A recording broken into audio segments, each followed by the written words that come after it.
Soy Roberto Pombo. Bienvenidos a Mis Preguntas, un programa de Prisa Media patrocinado por Droguerías Cafam, porque tú nos inspiras.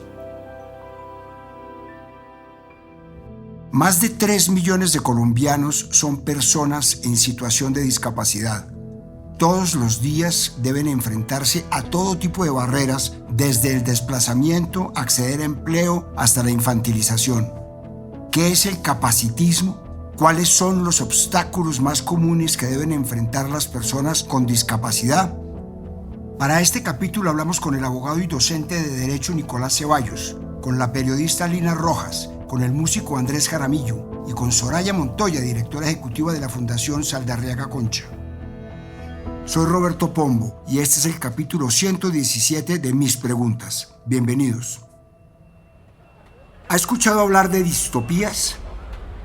Se usa especialmente en las historias de ciencia ficción y es una realidad ficticia en la que en una sociedad imaginaria las condiciones de vida son extremadamente malas o injustas y que suelen caracterizarse por la opresión, por la falta de libertad y la presencia de grandes desigualdades.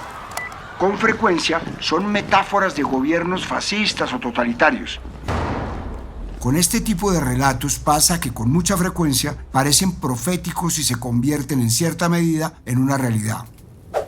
El ejemplo más claro y citado para este tipo de sociedades es la novela Un Mundo Feliz del escritor Aldous Huxley, en la que plantea un futuro donde la sociedad está completamente controlada por el gobierno y la tecnología para garantizar la felicidad, y en la que las personas son creadas artificialmente en laboratorios y diseñadas para cumplir roles específicos con una estricta jerarquía social.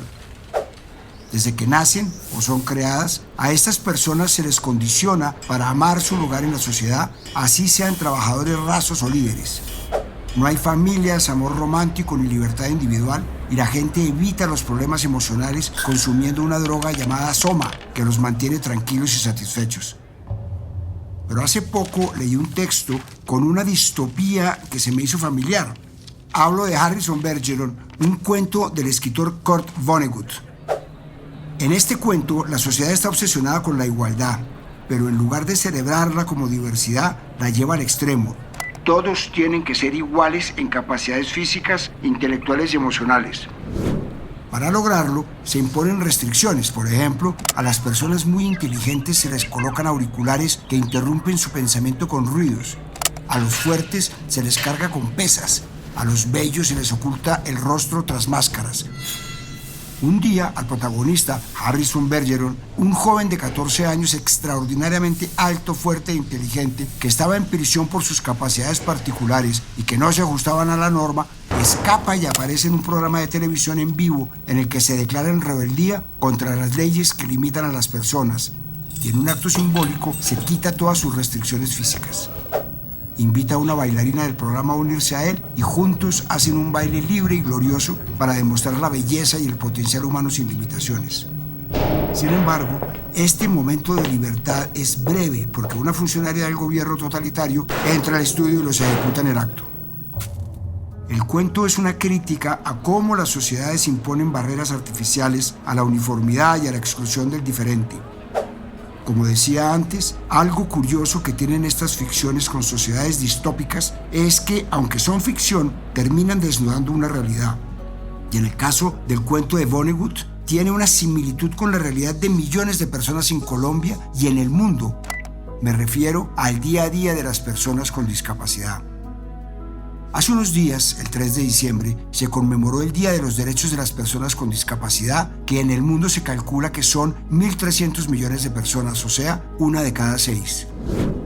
En Colombia, según cifras del Censo Nacional de Población y Vivienda de 2018, hay más de 3 millones de personas con discapacidad o de personas que indicaron tener alguna forma de limitación para llevar a cabo actividades cotidianas, lo que representa el 7,1% del total de la población. Pero volvamos a lo esencial. ¿Quiénes son las personas con discapacidad? La definición de la ONU es que se trata de aquellas que tienen condiciones físicas, mentales, intelectuales o sensoriales a largo plazo que, al momento de interactuar con diversas barreras y con el entorno, limitan o restringen su participación plena y efectiva en la sociedad en igualdad de oportunidades con los demás. Sobre las personas con discapacidad hay muchos supuestos, casi siempre con una mirada condescendiente y paternalista. Por eso les pedí a la periodista Lina Rojas y al abogado y docente Nicolás Ceballos que nos dijeran qué no son las personas con discapacidad. Las personas con discapacidad no somos niños ni niñas eternamente. Muchos de nosotros podemos alcanzar una vida larga, plena y en búsqueda permanente de la autonomía. Las personas con discapacidad no somos seres dependientes, incapaces de decidir por nosotros mismos. Lo que necesitamos son herramientas para comunicarnos y comprender el entorno desde nuestra perspectiva. Las personas con discapacidad no somos seres que requieren siempre asistencia y solo reciben beneficios. Somos ciudadanos y ciudadanas en pleno ejercicio de nuestros derechos, nuestros deberes, pero también somos responsables por lo que puede ocurrir en nuestro entorno. Las personas con discapacidad no son personas enfermas. Discapacidad no es igual a enfermedad. La enfermedad es una experiencia común a la condición humana. Todos y todas nos enfermamos en algún momento y pasamos por distintas circunstancias y diagnósticos. La discapacidad lo que es una forma de opresión y una serie de limitaciones que impone la sociedad, no que nos impone el cuerpo. La sociedad está diseñada para un tipo de cuerpos, un tipo de funcionamientos, de formas de percibir, de desplazarse, pero no para otros. Y en eso consiste la discapacidad, en la interacción de un determinado cuerpo con esas barreras creadas por la misma sociedad. Nicolás es docente de Derecho en la Universidad de Antioquia y en la Universidad de AFIT, y es también una persona con discapacidad física, usuario de silla de ruedas que tiene una condición que se llama osteogénesis imperfecta. Lina, por su parte, es comunicadora social y una persona en condición de discapacidad física por una parálisis cerebral infantil por parto prematuro, lo que le afectó la movilidad y la motricidad fina, y es usuaria de silla de ruedas y caminador. Ellos, al igual que otros millones de colombianos, tienen algo más en común y es el capacitismo. Esta es la definición que hace Nicolás de este problema. Podríamos entenderlo como el conjunto de discriminaciones y de prejuicios hacia las personas con alguna discapacidad. Y hay que pensar eso más bien como una condición estructural, como algo que existe en la sociedad y no exactamente como un determinado odio como el que puede existir en otros tipos de formas de discriminación o de exclusión. Como dice Nicolás, la discriminación hacia las personas con discapacidad es estructural y se presenta de múltiples formas que terminan por ser violentas. Una de las formas de discriminación más frecuente con la que se encuentran las personas con discapacidad es la accesibilidad a los espacios físicos. Para ponerlo de otra forma, la simple acción de salir a la calle casi siempre es una odisea desagradable para personas con discapacidad física. El caso de Andrés Caramillo es solo una muestra.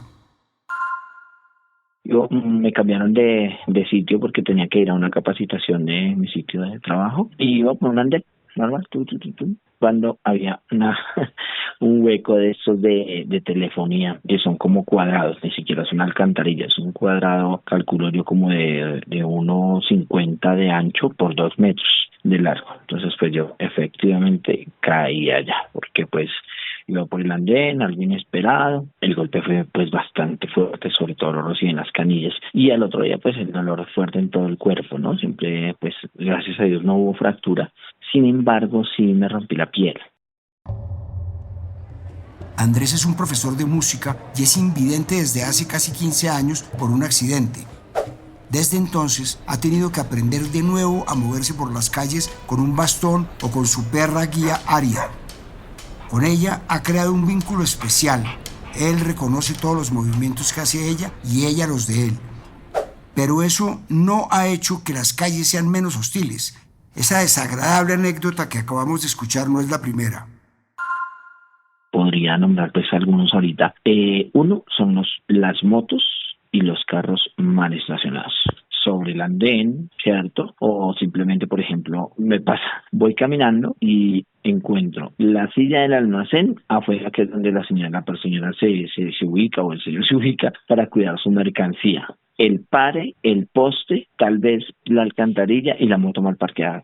Increíble, pero todos esos obstáculos los puedo encontrar en un solo lugar. sí pueden encontrar, pues, al menos sin alguna referencia, muchos andamios, ¿no? A veces me muevo por sectores donde están haciendo algunos arreglos en las fachadas y todo eso. Me ha pasado que casi me doy en la cara porque eso queda como a esa altura, ¿no? Con las tablas y todo. Entonces es como la falta de la cultura también de la gente. La calle, ahora los andenes tienen como unas referencias, unas líneas para que con el bastón lo podamos seguir. Pero es muy curioso que yo voy siguiendo la línea y encuentro una alcantarilla sin tapa sobre esa línea, como si fuera una trampa. Listo, entonces yo alcanzo a detectarlo, le doy la vuelta, sigo y lo primero que encuentro es un poste en esas mismas líneas. Puedo seguir caminando y encuentro ya un árbol. Esas líneas en los andenes de las que habla Andrés se les conoce como baldosas podotáctiles y están o deberían estar en todos los andenes del país. Seguramente usted las ha visto y con frecuencia se ha preguntado ¿para qué sirven? Son un camino hecho con baldosas de franjas rectangulares en la superficie de guía que indican la dirección en la que se puede caminar sin peligro y otras con figuras circulares de prevención que advierten cuando se acerca un cambio en el recorrido. Sin embargo, como cuenta el mismo Andrés, muchas veces en estos mismos caminos que están hechos para que caminen seguros, hay obstáculos que se convierten en trampas mortales, como árboles, postes, huecos. Esa es solo una de las tantas barreras físicas que se encuentran con el simple hecho de salir de sus casas. Pero también están los carros que se estacionan en las rampas, las motos que se suben a los andenes, los volardos en los senderos peatonales, en fin, no me alcanzaría el programa para enumerarlos todos. El hecho de no poder salir solo o sola a muchas cosas, eso no solamente te limita tu libre derecho a la movilidad, sino que impacta muchísimo en la parte emocional, porque te genera mucha dependencia de otras personas y eso es lo que uno precisamente no quiere. O sea, yo, por ejemplo, en Washington iba a hacer el mercado, iba al médico, iba a restaurantes, a todo lo que fuera, yo podía ir sola, no necesitaba a nadie. Por lo menos se tienen esas conversaciones. Acá en Colombia es como las rampas que ponemos, muchas están mal hechas, mal diseñadas, muy inclinadas o de plano no hay, o hay edificios residenciales que todavía no tienen ascensor y son muchos pisos. Entonces eso es crearle barreras a la gente que no solo impactan en su desplazamiento, sino que también minan su autoestima, su capacidad de independencia, de producir incluso, porque entonces el mundo de la persona con discapacidad, cuando hay una barrera arquitectónica, se circunscribe al espacio en el que puede estar y moverse libremente. Y muchas veces ese mundo se vuelve la casa y no se puede conocer más, no se puede explorar más porque hay barreras. Como lo comenta Lina, los obstáculos están por todos lados y terminan por hacer que las personas con discapacidad en muchas ocasiones opten por no salir de sus casas y quienes deben salir tengan que vivir esa pesadilla. Aunque hay que reconocer que ha habido avances en temas de accesibilidad, por ejemplo, en transporte público para crear espacios en los que los usuarios de sillas de ruedas puedan acceder, no ha sido suficiente y muchas veces es más bien un obstáculo que hace que las personas con discapacidad tengan que pagar taxi, que muchas veces también es un problema. Existen, por ejemplo, rampas, me parece interesante. El mayor ejemplo que puedo brindar son los puentes de Transmilenio. Sin embargo, yo he encontrado ahora pues unas barreras que de pronto por minimizar ese riesgo que hay que la gente se cole, han cambiado los torniquetes, ahora son súper altos, súper cerrados, me parece chévere, y en casi todas, no en todas, por ahí va mi tema, no es, digamos, está la puerta de discapacidad, eso maravilloso cuando está, y cuando no está, pues imagínate, entonces ya hay una barrera ahí, no está el torniquete para una persona o en silla de ruedas, o en mi caso a veces voy con mi perro guía, ¿no? Ahí, por ejemplo, yo sufrí un accidente, no encontré la puerta, entonces, pues, sin conocer, intenté meterme con mi animal y quedamos atorados, ¿sí? Entonces, ni para adelante ni para atrás, eso fue un desespero, escuchar al animalito llorar y todo eso, pues fue muy difícil. Ese es como un ejemplo. En el sistema de transporte. Por ejemplo, en Washington todas las edificaciones públicas y privadas tienen rampas, accesos, elevadores funcionando, plataformas. El transporte público tiene tarifas diferenciadas para personas con discapacidad, pero no solamente es que te cobren menos o que tengas un beneficio, sino que el sistema está preparado O sea, el metro tiene los ascensores, los buses tienen las rampas, entonces la persona puede utilizar el transporte público libremente. Acá en Colombia, metro solo tenemos aquí en Medellín, por ejemplo, y no todas las estaciones del metro tienen estándares de accesibilidad. Lo que tienen es, por ejemplo, la plataforma salvaescaleras, uno a veces va y pregunta por el ascensor y está fuera de servicio. Entonces, ¿qué tienes que hacer para transportarte? Privado, o sea, o servicio público, taxis, plataformas, y los conductores y conductoras no están debidamente preparados para transportar a una persona con discapacidad. O sea, tú llegas con tu ayuda técnica, en el caso mío que tengo un caminador que es a la vecilla, entonces, no cabe, o no, mire, yo no sé cómo, no la puedo llevar. Las ciudades en general están pensadas para ciertos tipos de cuerpo, lo que deja por fuera a millones de personas, haciendo que la simple experiencia de salir a la esquina o tomar un bus sea desesperante. Todo esto es solo la punta de un iceberg muy profundo, quizás lo más visible. Además, hay toda una lista de formas de discriminación también estructural, como la educativa y la laboral. De acuerdo con un informe del Fondo de Población de las Naciones Unidas de 2021, las personas con discapacidad tienen un menor nivel educativo que las personas sin discapacidad, lo cual limita la garantía de sus derechos. El porcentaje de personas entre 5 y 29 años con discapacidad que no tienen educación formal es de 26,9%, por debajo de las personas sin discapacidad en el mismo grupo de edad. Finalmente, concluye que la disparidad educativa de la población con discapacidad afecta su calidad de vida, considerando que el nivel educativo es uno de los determinantes para acceder al mercado laboral. Y según un informe de la Fundación Saldarriaga Concha, el 82,3% de las personas con discapacidad en Colombia sabían leer y escribir, esto es, aproximadamente 13% menos comparado con las personas sin discapacidad. El 55% de las personas que tienen alguna discapacidad, incluyendo a quienes aún están cursando sus estudios, ha llegado hasta básica primaria, mientras que en las que no tienen discapacidad el porcentaje es de 33%. Y solo el 17% de las personas con discapacidad alcanzan la educación superior, técnica, tecnológica, universitaria o posgrado, mientras que 24 de cada 100 personas sin discapacidad alcanzan ese mismo nivel educativo.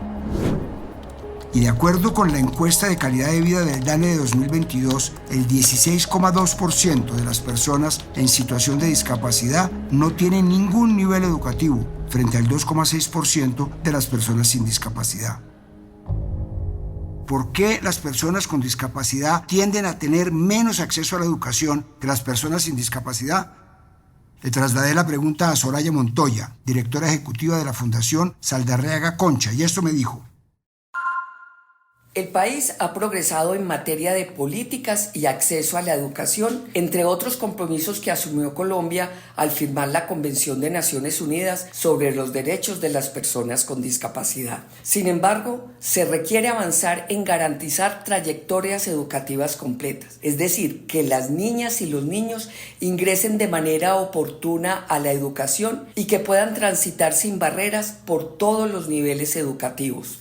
Mencionaré 3 retos. Eliminar imaginarios limitantes. Persiste la creencia de que las personas con discapacidad no pueden aprender o no deberían asistir a una escuela con sus otros compañeros. Sin embargo, ellas han demostrado que pueden desarrollar todo su potencial cuando se eliminan las barreras. Segundo, garantizar la accesibilidad en los espacios físicos, la comunicación y la información para lograr la participación plena y el aprendizaje. Y tercero, la política educativa debe enfocarse en cómo lograr equidad en el acceso, permanencia y calidad, concentrando esfuerzos en ese cierre de brechas. Este panorama nos invita a actuar para derribar barreras, transformar imaginarios y construir una educación para todos.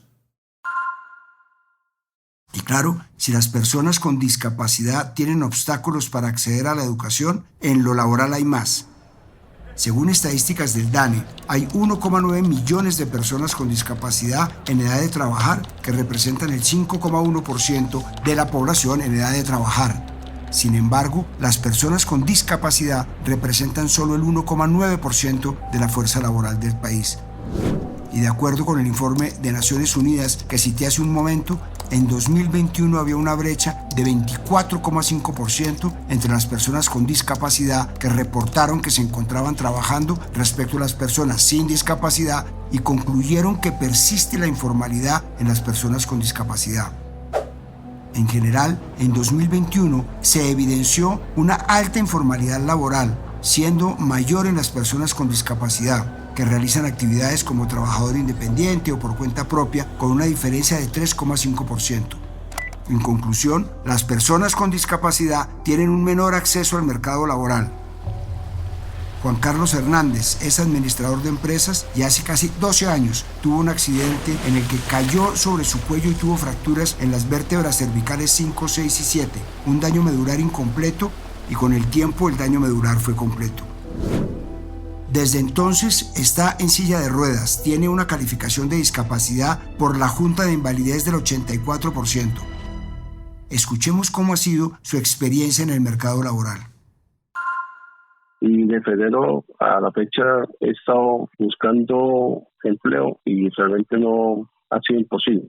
Yo soy administrador de empresa, de profesión, pero sí trabajo en la Universidad de Cúcuta pública, pero pues realmente, hay muchas ofertas laborales, pero no se da como que la oportunidad de que yo envío hojas de vida, pero no ha sido imposible, y ya sea porque no es una persona en condición de discapacidad, uno anuncia eso y cree pues que uno cuenta como con las habilidades o la disposición para hacer un empleo.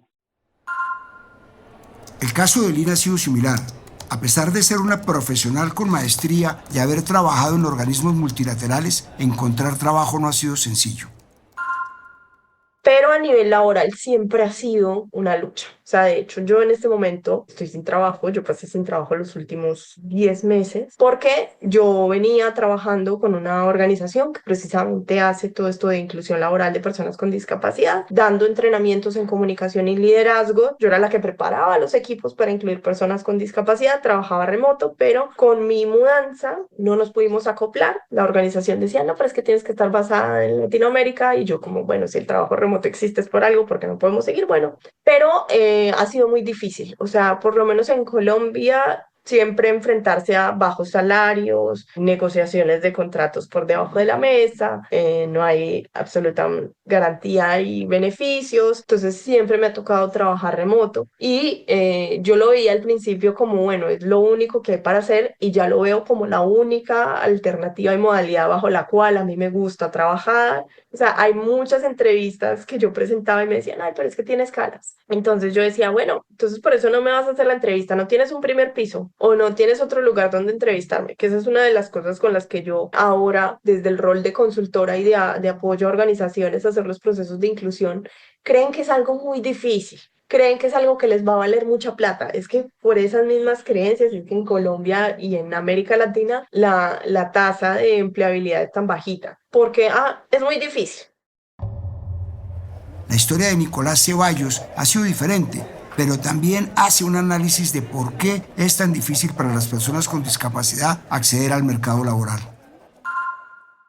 Aspirar a un trabajo, uno quisiera tener como una certeza sobre unas condiciones de accesibilidad en un determinado lugar, y pocas empresas o organizaciones creo que están dispuestas a hacer las modificaciones necesarias para ser accesibles, ¿cierto? Entonces yo creo que es un panorama difícil. Yo me encuentro en una posición, digamos, más bien privilegiada en ciertos aspectos, porque pude acceder a educación superior, pero incluso desde allí hay una barrera muy grande, ¿cierto? Y es muchísimas personas con discapacidad no acceden a la educación básica y media, y mucho menos a la educación superior, ¿cierto? Por barreras actitudinales, ¿cierto? Muchos planteles y familias todavía tienen una posición como de miedo, de sobreprotección, pero también, digamos, del mismo rechazo, y es como, ¿para qué va a estudiar esta persona? Eso todavía se encuentra en muchos lugares, y además, pues como la imposibilidad física incluso de salir de la casa para muchas personas, ¿cierto? Quienes viven en lomas y tienen que bajar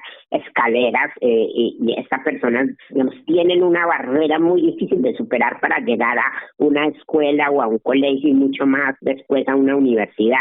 Entonces, pues por el lado del asunto laboral empezaría como a pensar el tema desde la educación. Según la Organización para la Inclusión Best Buddies, en países como Colombia, el desempleo de las personas con discapacidad representa una pérdida de Producto Interno Bruto de entre 5,35 y 6,97%. Nicolás mencionaba en su relato otra barrera que pone el capacitismo, y es el trato infantilizante que reciben las personas con discapacidad. También claramente está el asunto actitudinario, el prejuicio, en tanto las personas, sobre las personas con discapacidad pesa un gran imaginario de infantilización, y que creo que pesa mucho en el campo laboral, y es como si no nos imaginamos un niño o un sujeto que es un sujeto de cuidado y de protección siendo un trabajador, alguien al que no vamos a cuidar, sino con el que vamos a trabajar y le vamos a exigir o vamos a crear juntos. Entonces creo que, digamos, por ese lado es imaginario, también como por los temores que puede hacer, y es las personas con discapacidad también somos imaginadas como personas enfermas, y entonces una persona enferma estará que todo el día pidiendo permisos. Esa infantilización se extiende a otros ámbitos, no solo el laboral. Esta condescendencia hacia las personas con discapacidad es la que hace que se sientan infantilizados o que se les relacione con enfermedad, cuando no es así en la mayoría de los casos.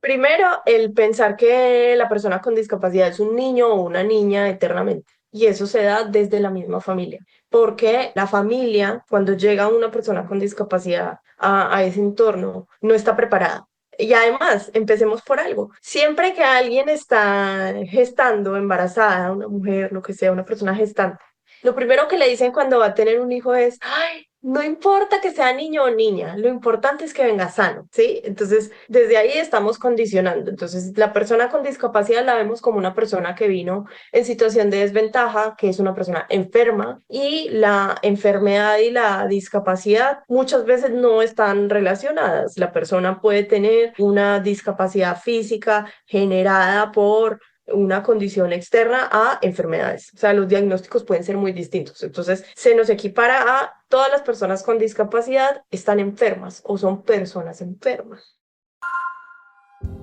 Existe un sesgo equivocado hacia las personas con discapacidad como personas incompletas, incapaces o dignas de lástima. Es la estandarización estructural de la sociedad la que se encarga de dejarlos por fuera. Hay incontables leyes, decretos y normas para garantizar su inclusión, y aunque hemos avanzado en algunos aspectos, todavía es insuficiente. Sí, hay que mejorar los aspectos de infraestructura para que ninguna otra persona con discapacidad tenga miedo de salir, ir a un restaurante, tomar un bus o cruzar una calle, pero también hay que facilitar que puedan ir a la escuela y la universidad, acceder a un trabajo digno, y que todos nosotros dejemos de lado los sesgos.